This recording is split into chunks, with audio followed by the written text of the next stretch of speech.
Psychedelic gold rush. We are witnessing a fundamental shift in modern medicine right now. Compounds that used to be strictly associated with 1960s counterculture, yeah, they are now sitting front and center in corporate boardrooms and massive pharmaceutical pipelines. Here is an absolutely staggering number, $10.75 billion. That's the projected value of the U.S. psychedelic market by 2027. So to put that into perspective, we're definitely no longer talking about a fringe underground movement. This is a fully fledged financial sector. Major institutional investors are just pouring in, rapidly accelerating the research, the development, and the commercialization of treatments for severe mental illnesses, which naturally leads us to the actual billion-dollar question of this explainer. What exactly is driving these pharmaceutical giants to pour endless mountains of cash into this space? For decades, psychiatry has really relied on traditional antidepressants, things like SSRIs, your standard daily pills.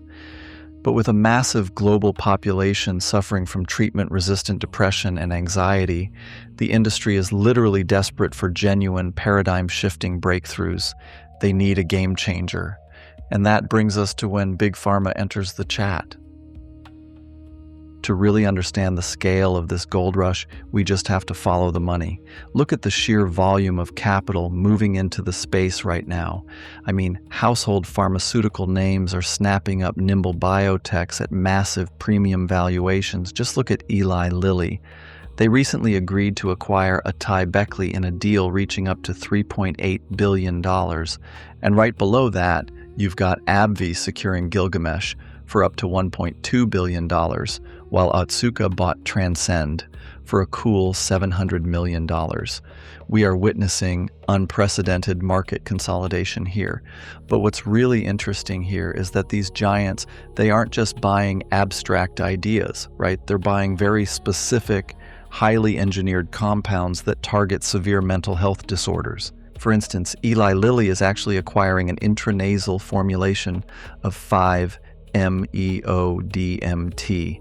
That's a highly potent synthetic compound you'll often hear compared to toad venom.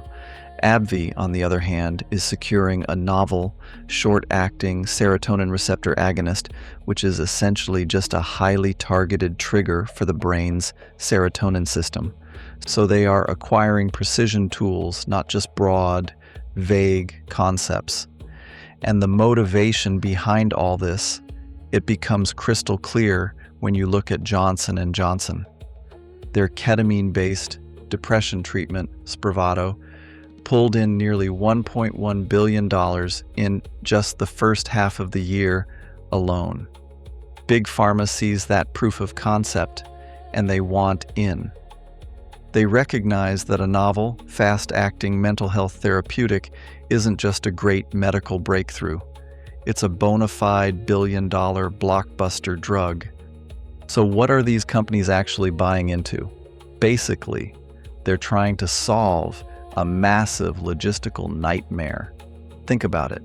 A classic psilocybin or LSD session can last anywhere from 6 to 12 hours.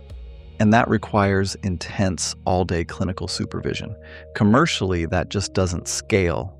So these next-gen compounds are specifically engineered to preserve those vital antidepressant effects, but totally compress the psychoactive experience, the trip, so it fits neatly into a standard 2-hour clinical monitoring window. And getting this definition down is absolutely vital, because these companies are not just selling a trip. They are selling highly advanced delivery mechanisms. We're talking about fast-dissolving tablets or buccal films that just melt right against the inside of your cheek. For example, MindMed is currently developing MM120. It's an optimized formulation of LSD that uses a fast-dissolve, orally disintegrating tablet to allow for much faster absorption. It's all about optimizing the chemical so it becomes predictable, incredibly safe, and super easy to administer right inside a standard psychiatry clinic. And you know what? This strategy is really paying off with regulators. The FDA hands out this breakthrough therapy designation to drugs that show substantial improvement over existing therapies. It essentially lets them skip to the front of the bureaucratic line. Companies like Cybin, MindMed, and Compass Pathways have all secured this incredibly valuable regulatory green light. It's a massive signal that the federal government sees serious potential in these highly controlled clinical trials. Right now, companies like MindMed are literally racing to build immense corporate infrastructure and these huge patent moats around their specific delivery mechanisms and modified molecules. Here's the catch.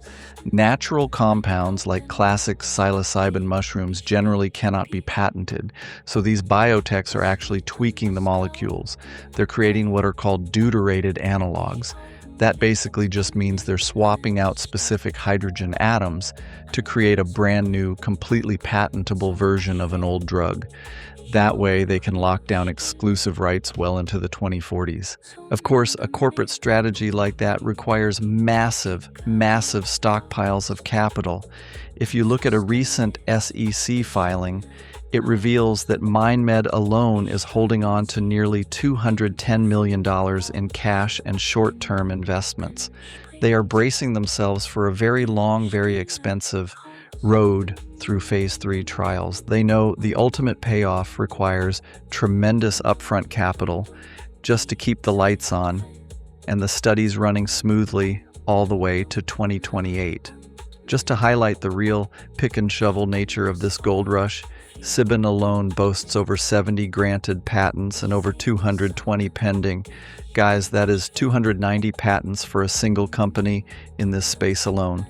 They are aggressively locking down everything from the chemical composition to the exact method of extraction. They're making sure that if these treatments actually hit the market, they will hold an absolutely unassailable commercial monopoly over their specific therapies. All right, let's talk about the roadblocks, the clinical realities and hurdles. Because we have to ask, what happens if the science actually fails? This quote perfectly captures the extreme risk involved here.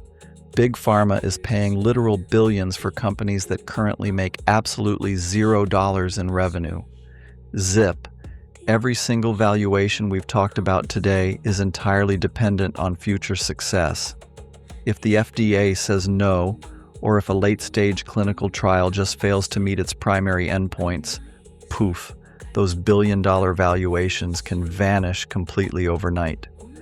And there is a truly fascinating tension building up here. On one side, you've got drug companies spending hundreds of millions of dollars just to push a single synthetic pill through the FDA. But on the flip side, state-regulated programs like the one out in Oregon have already served over 20,000 clients using natural psilocybin, and local market competition is driving product costs down to around $51. It is this massive clash between a heavily patented, high-cost medical model and a much lower-cost grassroots access model. Plus, the regulatory tightrope they're walking is incredibly thin.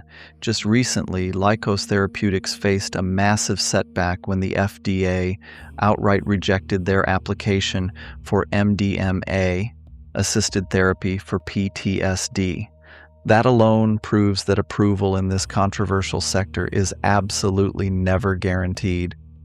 And it gets trickier. Even if a drug does get FDA approval, these companies still have to navigate the DEA, the Drug Enforcement Administration, to get the Schedule I substances legally rescheduled.